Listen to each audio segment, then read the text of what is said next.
I know it's kind of an odd spot to leave these hanging out, but I ran out of sawhorses. But my front spring packs are just about ready to go, and the front axle is just about ready to go.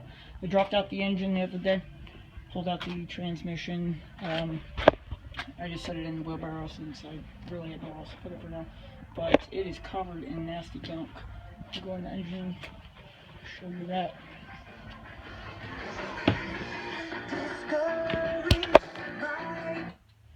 Alright, dropped the engine the other day. It was kind of a feat to get this thing out. It's a lot heavier than you actually would think, but overall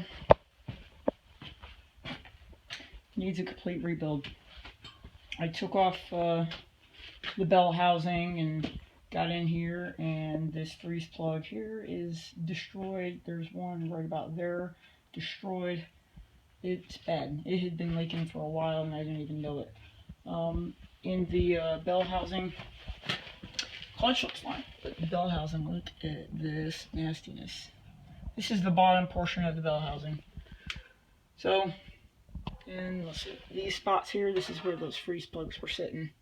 Let me get back to the frame and I'll show you what I'm doing there. Alright, frame is all cleaned up and ready to be painted. I popped out the bushings this morning. Those are a pain. I never want to do leaf springs again, and that will be added into this other video too. This rear cross brace was caked full of all that gunk that had been leaking out of the engine, and I took 2 days to scrub that. I used pretty much an entire gallon of Purple Power, but the frame is ready to go. So are the front shock mounts. This one here is from, I think that's the driver's side. Yes, and that one's the passenger side right here. That right there is the tie rod tube. I bought a new used one. This one I got from a place down in Reidsville, North Carolina, place called Flashback 100s, and he had one, and so I bought it and he sent it to me. So I'm going to put some chassis saver on this as well. I only have the tie rod ends on here for now so that I have something for it to sit on, but I'll bring it back in a moment when I have everything done. I never want to do leaf springs ever again. Take a look at this. These things have been so temperamental, but I had a wedge cut this one here in order to get this out.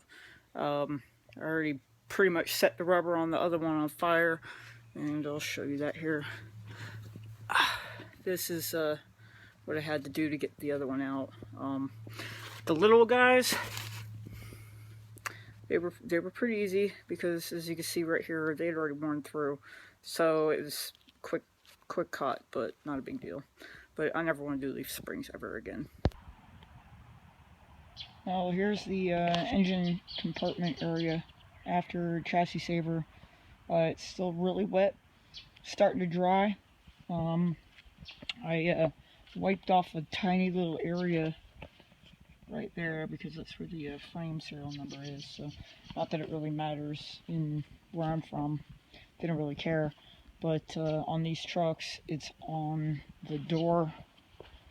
So I'll show you in here. Right there. So if you busted out a door, well, you would change out the door, but then you'd probably forget to take that out too. So next on the list to do is probably get that seat out, but I'm not going to do that for a while because the truck is going to sit here just like this probably for a couple months. Everything I'm going to be doing is starting